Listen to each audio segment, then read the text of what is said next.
Welcome to Tapped In. My name is David Figueroa-Martinez of DFM Coaching, and today we're going to be discussing, do I really need to train both sides? This is a debate that I sometimes get around, or I have someone ask. My opinion, you do not have to work both sides in most cases. When I pass on my left. My A passing is on my left. And then I have B options to the right based on what happens on my left.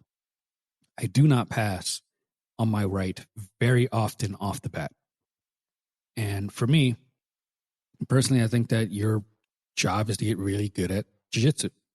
And jiu-jitsu isn't necessarily about symmetry or being symmetrical. It isn't really about, hey, I have to be balanced on both sides and attack the arm bar on both sides. In most cases, it's not about that at all. And I get it.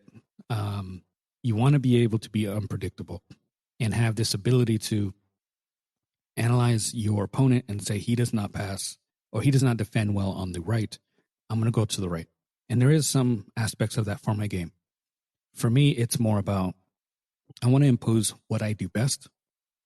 And then I have offshoots based on the things that you do that will take advantage of the B side if necessary.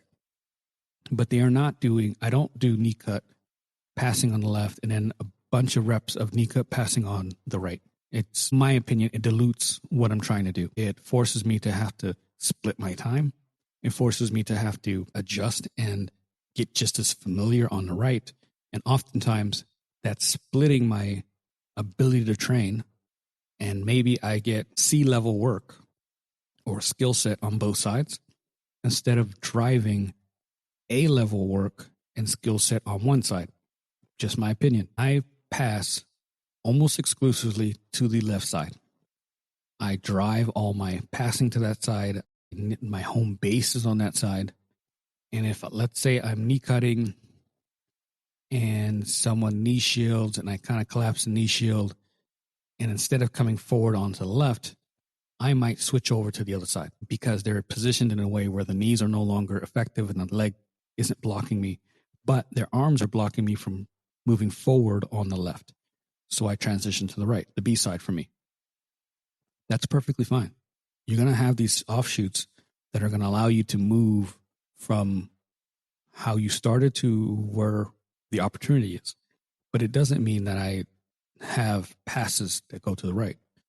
I don't do anything on the right off the bat. It's all predicated on what's going on in my preferred passing. If we're talking guard work, let's say we're in close guard or let's go close guard. I do all of my arm attacks, my Kimuras, my omoplatas on the right side. I do 2-on-1s on my left side. And some people might say you should get good at both. And to the extent I can see the argument, for me, if I can't get your left arm with the 2-on-1, I start attacking the other arm. Because if I start getting a 2-on grip on your right arm, my left side, your left arm will come into play and try to break that grip. So then I go the other way and I try to get my 2-on-1 on the weak side or my weak side. And then you start pulling away, which leads to omoplatas and Kimuras. Or you reintroduce the other arm, the one that I actually want. And then I get deeper into that 2-on-1 to the point where I get what I actually want. So there's a game that I play where I mask certain things based on what you're giving me. But ultimately, the game is funneled right back to what I want to do anyway. I do omoplatas on the left side just as well. But it's not my preferred. I want everything on a specific side. So I play the game and I watch how you defend. And then I funnel things right back to where I want. And again, it's not me repping both sides and splitting my time. It's me understanding the habits of people and getting really good at doing that instead of really good at repping both sides just for the act of repping both sides. When it comes to, let's say we're talking half guard play, I'm on my back. I'm almost always in half guard on my right side because people pass that way. Now, If I play the other side, I've spent so much time in jiu-jitsu that I have games there too. But it's more watered down, it's more simpler, and it's really about me getting to butterfly hooks from that side and sitting up. So I have answers, but my in-depth, rich game is going to be on my preferred side. And I personally feel like I should just develop that far more than having to split my time. For me, there's a clarity in that. There's a mastery in knowing the one side really well, and then getting really good at funneling people to the positions that I want instead of having a wider knowledge base. The balance on both sides has its benefits. You can attack really well from both sides. Great. You're harder to defend. You're harder to anticipate. But if you're someone who's coming in 2 and 3 times a week, that might create a learning curve that you don't want to deal with. So, in my opinion, do the one side. I think efficiency and repetition comes from funneling your attacks to the side that you like. You're not diluting the amount of time you're spending. Your guard retention, more often than not, will be on a specific side because everyone passes on that side. Your grip fighting is going to be universal. But again, you're going to grip fight in ways that get you to the preferred side. There's nothing wrong with that. I think it's highly intelligent. It shows knowledge of what you want, a knowledge of what you don't want, and how to get to that spot that you desire. You can always build a functional familiarity on the weak side. Like if I'm on my back for half guard, but I'm on my left hip, there's a functional familiarity there. It's not in depth. It doesn't have a ton of techniques, but it's enough to get me right back to something that I really do well. And then adjusting the fight and where the angles are going to come from. But I don't have to create the same mirrored attack system. It's going to be different. And it just, economy of time. We don't have time. If you're a pro and you're 21, 22, and you practically live at the gym, you could probably do that. But I don't see a whole lot of pro athletes doing that either. I think most people are just getting really good at that anchored side, the spot that they play with, the spot that they find the most success and most comfort in. And then they just have detours that get them right back to that. We are all going to have a anchored side and then a weak side. And that weak side does need to be developed in some ways. How you develop it is completely up to you. Don't have someone tell you, hey, you have to do it this way or that way. You don't. The anchor side, for example, let's say we're in top. Because I pass a lot on my left side, when I get to top side, I'm constantly on the right side of their body. And most of my familiar attacks are from there. Every once in a while, I find myself on the other side of the body. It's a little unfamiliar, but it's not the worst. Sometimes you can set up different attacks from either side, or you can mirror the type of attacks that you want to begin with. If I have your back, I like being on the right side of your back. That's my personal preference. I can attack both. Why bother? I'm on the back. I can decide which side I want to be on.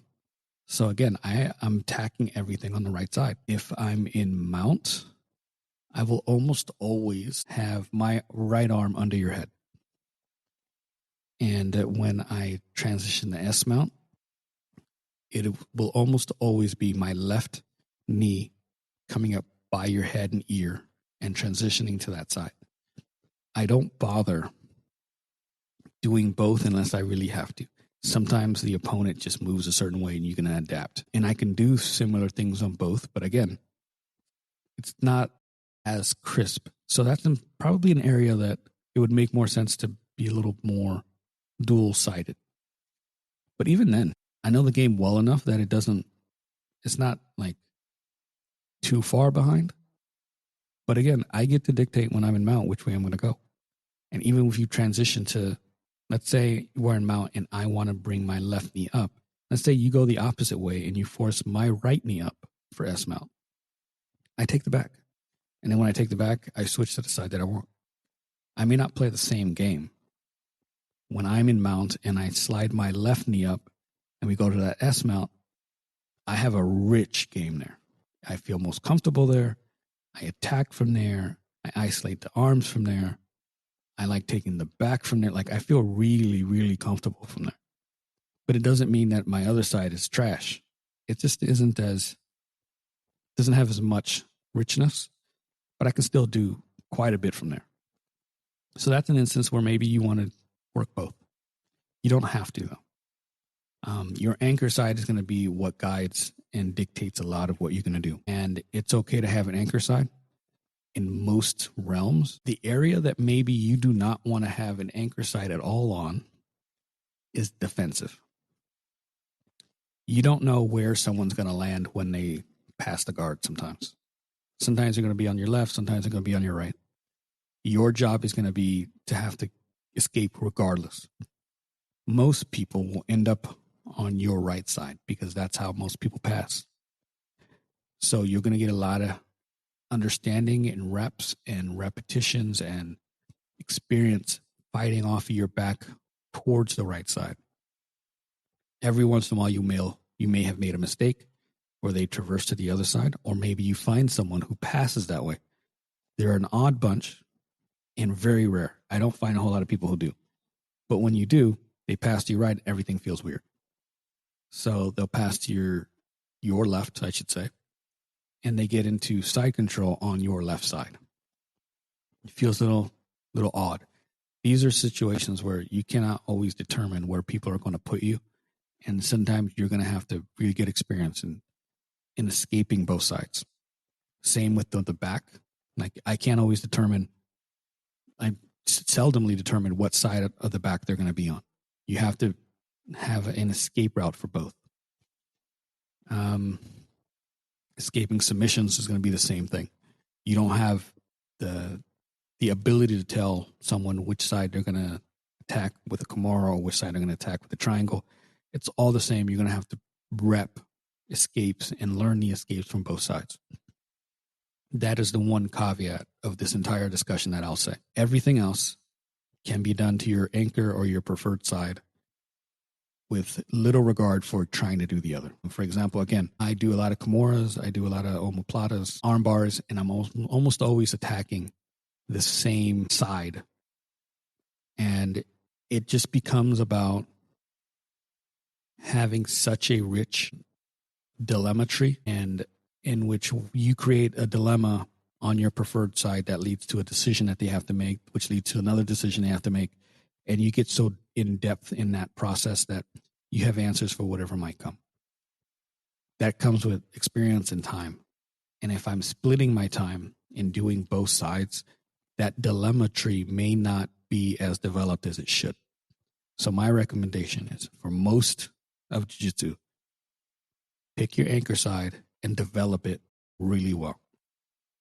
As you develop it, you're going to develop attacks or scenarios or options on the opposite side naturally.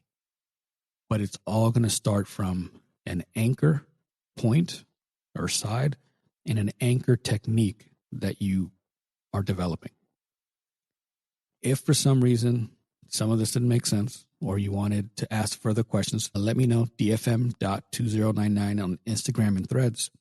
We also have a free school community. You can look for the link in the show notes, or you can search me on school, DFM Coaching, BJJ. Completely free. There's all my recorded workshops and some audio courses on there. Really, it's about trying to help people get better. Again, until next time, thank you so much.